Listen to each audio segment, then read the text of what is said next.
Welcome to the Madrona Group's 15-minute forms, where we choose a form to talk about for 15 minutes in hopes to develop better understanding of the form and how to use it.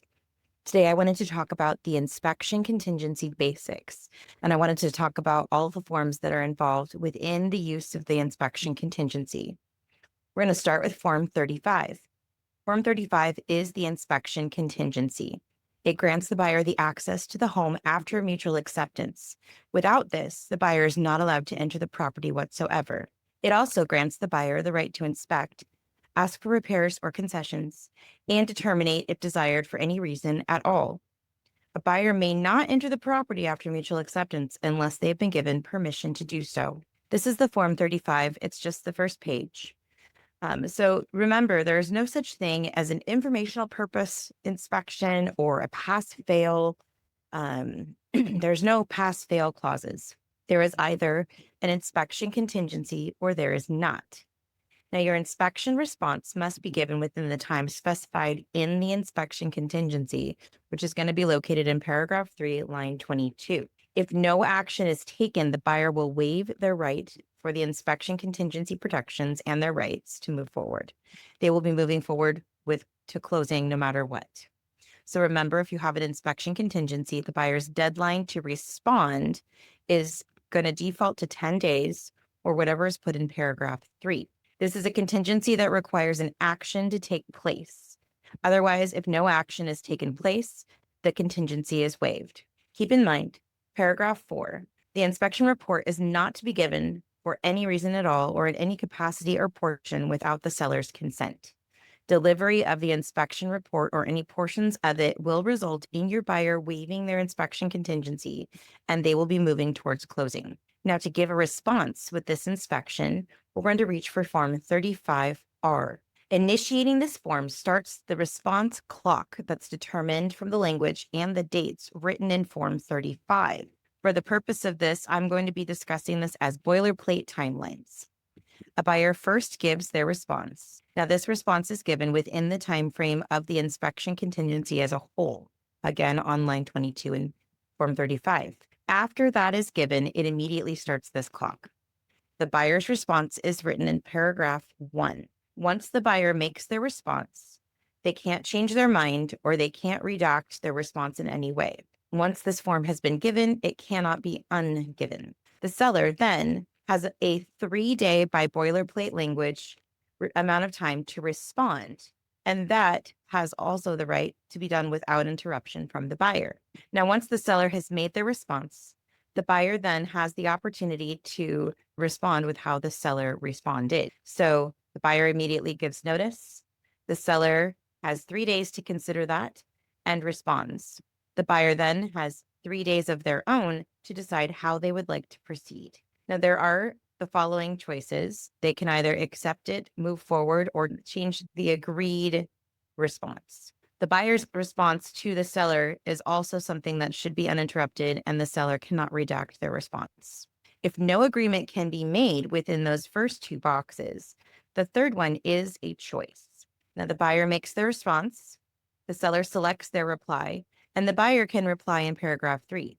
They can either accept what the seller responded with, or they can come up with something different completely.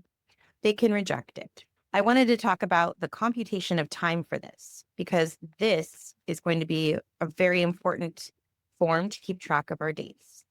Everything you thought you knew about basic counting can be thrown out because now we're going to work with real estate math. That's how we operate here.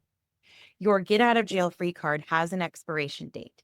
So we're going to talk about computation of time for a minute here. Anytime we talk about 5 days or less, we're going to talk about business days only. We do not count weekends and we do not count holidays. But if our timeline is in more than 5 days, we do count all days, including weekends and holidays, and our ending cannot be on one of those weekends or holidays. So for this example, let's just say mutual acceptance is September 1st. When is 5 days from September 1st? When does the buyer have to respond if their inspection contingency is 5 days? Well, the 5th day is going to be the 9th because we do not count Monday, the holiday. We're going to count business days only.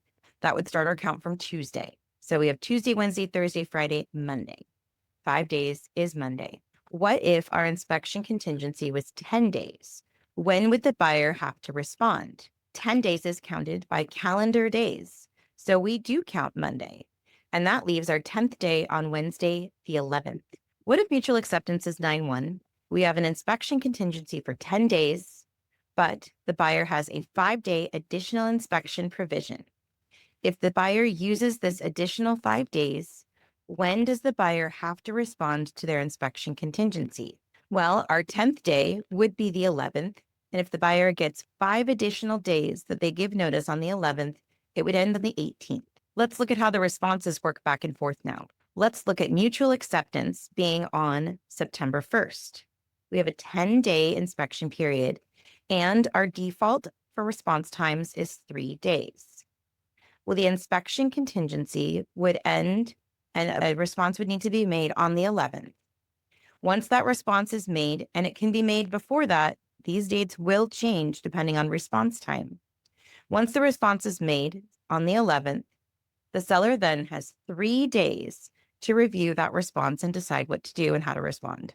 Those 3 days are counted in business days only. So ending on the 11th, 3 days would be Monday. This means the seller needs to respond to the buyer by Monday the 16th.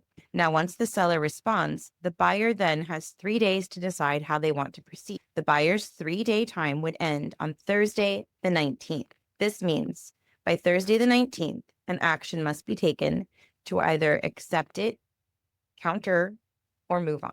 Let's think about what the potential is for the longest inspection contingency if all of the timelines are used based on the boilerplate language. If mutual acceptance is the first, we have a 10-day inspection, and we use the additional 5-day inspection with our normal 3-day responses. When would the contingency end? Our mutual acceptance is Sunday the 1st. Our 10 days ends on Wednesday. Our 5 additional days for inspection ends on the following Wednesday, and the buyer has responded by Wednesday, the 18th. The seller has 3 days to review that response and respond to the buyer by the 23rd, and the buyer has to decide how they'd like to proceed by the 26th. As you can see, timing on the inspection contingency does make a difference when you're writing an offer.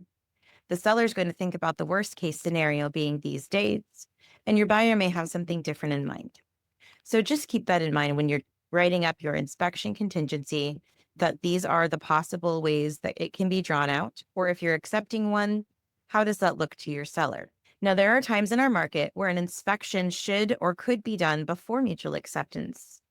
If this happens, the buyer and the buyer's broker must get permission from the seller to do so. That permission is granted with a form, is a consent form from the seller that allows the buyer to do their home inspection. The buyer and the buyer broker will sign the 35P along with the seller consenting to enter the property. The same inspection contingency rules apply for this as any other inspection, even if you're not under contract. If an inspection is done prior to mutual acceptance, or if the buyer wants to waive the inspection contingency, the buyer broker should use Form 35W. Here, the box can be selected for whether a waiver, acknowledging a pre-inspection, or asking for repairs to be completed based on that pre-inspection or inspection report if the seller had given one. This form or the 35 should be used in every transaction. Either the buyer is going to do an inspection or they are going to waive it. In either case, these forms track what decisions your clients have made. We should always be advising our clients of their right to inspect. It protects not only the buyer, but also the sellers, in that the buyer has the right to discover all the things at this time. If the seller denies the buyer the right to do their due diligence, the seller may be inadvertently leaving themselves on the hook for a very accurate disclosure and possibly a lawsuit if the buyer feels like they were denied the opportunity to inspect and the seller disclosure was improperly filled out. If at any point in the transaction the seller requests the inspection report or a portion of it, it must come in the form of a written consent. Form 35C is the written consent form for delivering and receiving the inspection report. It's a simple form, but it must be signed to keep the buyer's rights under the Form 35. This is a notice. This is something the seller is going to present to the buyer when they want this, and it is only signed by one party, the seller. Inspection contingencies are both beneficial to the buyer and the seller. They are very common to find in all of our transactions. Once you understand the reason for having them and the benefit to both parties, you will truly be serving your clients the best you can. If you have questions about this or timelines, please feel free to reach out and I'll be happy to walk you through it.